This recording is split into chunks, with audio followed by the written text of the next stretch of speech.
Hello, friends of faith. I think there are days when I feel like I'm at my best, when I wake up in the morning and my first thought is to pray or to run or to get going with the tasks of the day, and I feel so self-sufficient. When in reality, I'm at my best when I realize that God has already made the first move. Not only today, but long ago.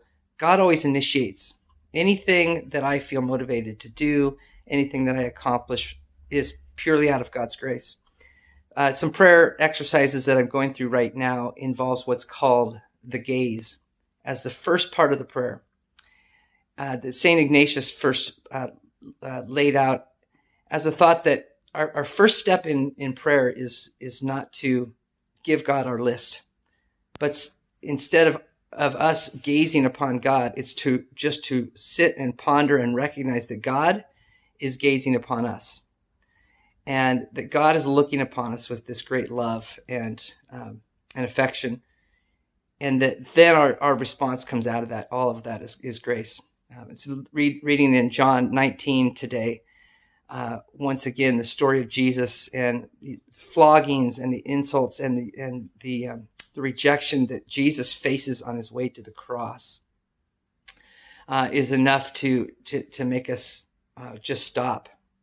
Because in that moment, in that part of the story, we're not being called to anything but just to watch and to notice what God is doing. And for us now to remember what God has already done for us.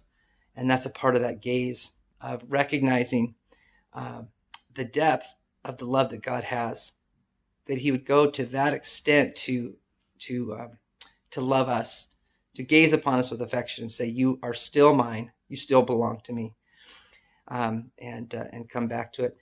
Wanted to share just this. This is what's left of what was my favorite tree on the levee. They're taking down a lot of the levees, the tree levees on the trees on the levee to prepare, I imagine, for some repair work on the levee. And I always said, as long as they don't take down this tree, I would be okay. But here's what's left of it.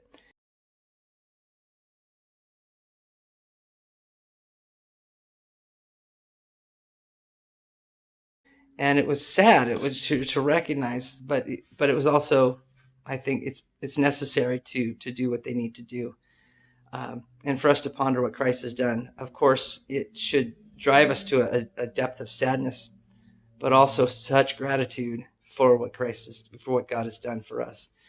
So I leave you with that thought.